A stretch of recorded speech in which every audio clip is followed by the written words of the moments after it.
আন্তর্জাতিক মাতৃভাষা দিবসে দল মত নির্বিশেষে সকল শ্রেণী পেশার মানুষ শহীদ বেদিতে শ্রদ্ধা জানাতে আসে। ১৯৫২ সালের এই দিনে সালাম, বরকত, রফিক ও জব্বার সহ বহু তরুণ শহীদ হন। তাদের আত্মত্যাগ আজও সকলের জন্য অনুপ্রেরণার উৎস।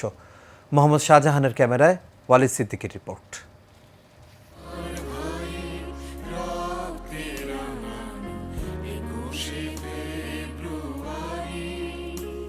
ভাষার জন্য জীবন দেয়া বীর শহীদদের স্মরণে নানা আয়োজন করে বিভিন্ন রাজনৈতিক, সামাজিক ও সাংস্কৃতিক সংগঠন। কালো ব্যাজ ধারণ, প্রভাত ফেরি ও আলোচনা সভার মধ্য দিয়ে পালিত হচ্ছে দিবসটি। রাত ১২টা ১ মিনিটে শহীদদের স্মরণে কেন্দ্রীয় শহীদ মিনার ফুলে ফুলে ভরে ওঠে। ইতিহাসের এই দিনে বাঙালি জাতি ভাষার জন্য জীবন দিয়েছেন। সেই আত্মত্যাগের প্রতি বিনম্র শ্রদ্ধা নিবেদন করেন বিভিন্ন রাজনৈতিক, সামাজিক ও সাংস্কৃতিক সংগঠন। ২১শে চেতনাকে ধারণ করে আমরা একটি বৈষম্যহীন রাষ্ট্র গঠন করতে চাই।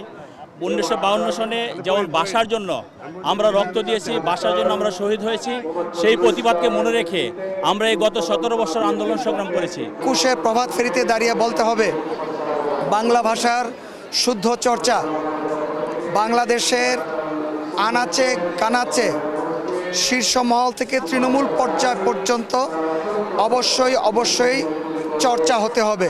আমরা অনেক পিছিয়ে আছি। আমাদের বাঙালির যে পরিচয়, বাঙালির যে আত্মত্যাগের বিনিময়ে যে আমরা বাঙালি হিসেবে যে আমরা জাতিসত্তা প্রতিষ্ঠা করতে পেরেছি, সেটাকে আমাদের আরও সমুজ্জ্বল করার জন্যে আমাদের আরও বেশি কাজ করা উচিত। শহীদ বেদিতে ফুল দেওয়ার পর শ্রদ্ধা ভরে স্মরণ করে জাতির সূর্য সন্তান ভাষা শহীদদের। এই ভাষাকে রক্ষা করার জন্য যারা আন্দোলন করেছিল, শহীদ হয়েছিল, তাদের প্রতি আমাদের দায়িত্ব রয়েছে। আমরা পরবর্তী প্রজন্ম হিসেবে তাদের সেই চেতনাকে লালন করতে চাই। জানানো যে আমরা আসলে এই শ্রদ্ধাটা প্রদর্শন করছি সবাই মিলে, জাতীয় সেটা ঘটতে থাকুক চিরকাল এই দেশে, এটাই আমাদের আশা আজকের দিনে। ভাষা শহীদদের চেতনাকে ধারণ করে দেশের সকল প্রতিষ্ঠানে বাংলা ভাষার ব্যবহার নিশ্চিত করার আহ্বান জানান তারা। শুদ্ধ করে বলা এবং সর্বস্তরে বাংলা ভাষা প্রচলন, এখনও তো সেটি হয় নাই। আমি মনে করি সেই কাজগুলো করাই হচ্ছে ভাষা শহীদদের স্মরণ করা। বাংলা ভাষার চেতনাটা যদি আমরা ধারণ করতে না পারি, আমাদের স্বাধীনতা থেকে শুরু করে সব কিছুই তো থাকে না। মাতৃভাষার মর্যাদা রক্ষার প্রত্যয় ব্যক্ত করেন সকলেই। শহীদদের আত্মত্যাগের মাধ্যমেই অর্জিত হয়েছে আমাদের ভাষা।